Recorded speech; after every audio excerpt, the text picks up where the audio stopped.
Web designing की इस series में आज हम कुछ और basic HTML tags, heading tag and paragraph tags हम देख लेते हैं। लास्ट वीडियो में हमने देखा था कि अगर हमें कोई डेटा नेक्स्ट लाइन से स्टार्ट करना है तो हम इस्तेमाल करते थे एक टैग जिसका नाम था BR टैग। इस सीरीज़ में आज के वीडियो में हम देखेंगे एक टैग जिसको हम कहते हैं no BR। No BR means आपको लाइन को ब्रेक नहीं करना है, आपको पूरा सेंटेंस एक ही लाइन में चाहिए। हमने इस सेंटेंस को कॉपी कर लिया है, अब हम इसे पेस्ट कर लेते हैं। ओके, अब हम यहाँ पर क्लोज कर देते हैं नो BR। हमें लाइन को ब्रेक नहीं करना है, पूरा सेंटेंस हमें पूरा पैराग्राफ हमें एक ही सेंटेंस में एक ही लाइन में चाहिए। हम इसे सेव कर लेते हैं डेस्कटॉप में वेब डिजाइनिंग फोल्डर में formatting.html नेम से। ओके, एंड हम इसे ओपन कर लेते हैं with the help of double click. हमारा आउटपुट एक ही लाइन में आ चुका है। यहाँ पे हमारा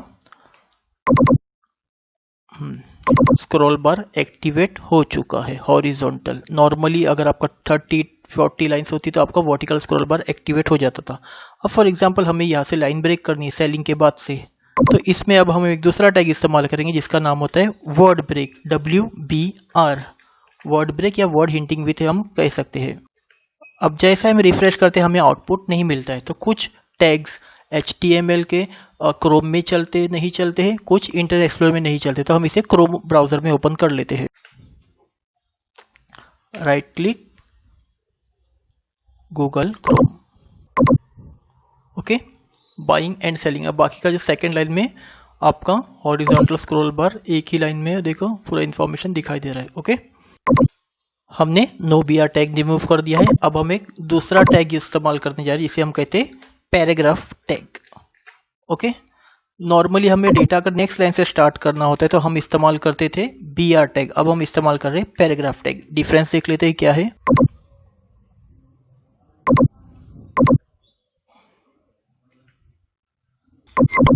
ओके, सीधी डिफरेंस। BR आपका क्या करता है, डेटा नेक्स्ट लाइन से स्टार्ट कर देता है, बट पैराग्राफ टैग ऊपर भी एक लाइन का स्पेसिंग है, नीचे भी एक लाइन का स्पेसिंग आपको दे देता है।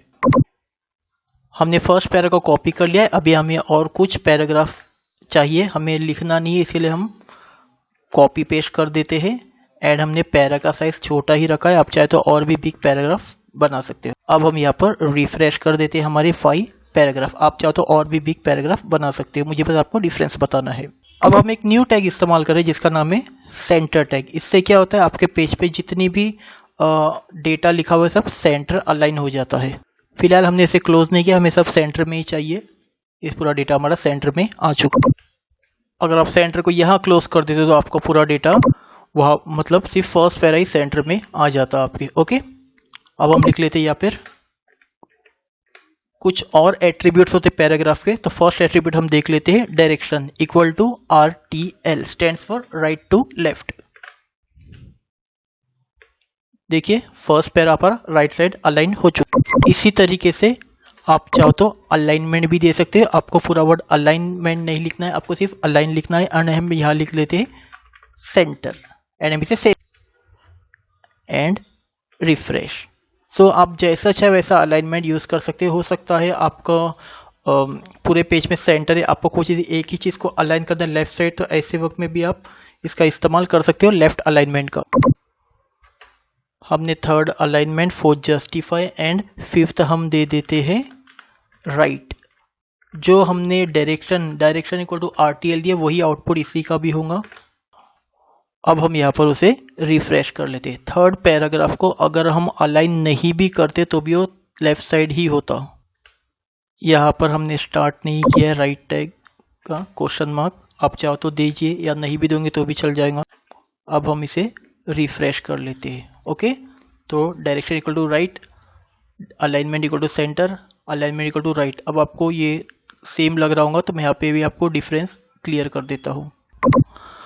हमने सेम लाइन को एक जो सिंगल लाइन थी अब उनसे डबल लाइन कर दिए। अब हम इसे सेव करके रिफ्रेश कर एंड हम F5 प्रेस कर देते हैं। देखिए डिफरेंस, दोनों लाइन में इंफॉर्मेशन सेकंड लाइन में सेम जगह पर है, बट जैसे आप फर्स्ट लाइन देखते हो ecommerce in buying and selling and ये स्पेसिंग देखिए बाय डिफॉल्ट आपके जो वर्ड या किसी भी आप इस्तेमाल करते हो प्रोसेसिंग सॉफ्टवेयर उसमें अलाइनमेंट लेफ्ट होता है बाय डिफॉल्ट, पर यहाँ पे देखिए स्पेसिंग, मार्जिन, जो भी है पूरे लाइन में हर वर्ड्स के बीच में प्रॉपर स्पेसिंग। तो इसीलिए आपको कभी प्रोजेक्ट असाइनमेंट बनाना हो तो आप लोग जस्टिफाई कर सकते हो आपका पैराग्राफ को या पूरे प्रोजेक्ट को।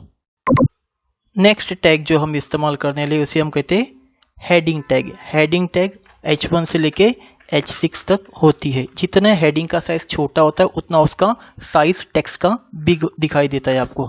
इसका यूज़ ये होता है जैसे कि फॉर एग्जांपल अगर आपको डिजिटल मार्केटिंग फील्ड में इसका इस्तेमाल किया जाता है, लाइक फॉर एग्जांपल जब भी गूगल का क्रॉलर आपको इंडेक्सिंग करता है तो उसे पता नहीं होता कि क्या कंटेंट है या कुछ ना डिस्क्रिप्शन है, क्या चीज़ है। तो ऐसे वक्त में आपका जो इंफॉर्मेशन कीवर्ड्स होता है आप उसको H1 टैग या H2 टैग में दे सकते हो। आपके जो भी इम्पोर्टेंट कीवर्ड्स है आप उसे हेडिंग्स में दे सकते हो ताकि गूगल के क्रॉलर को उसको समझने में आसानी हो सके।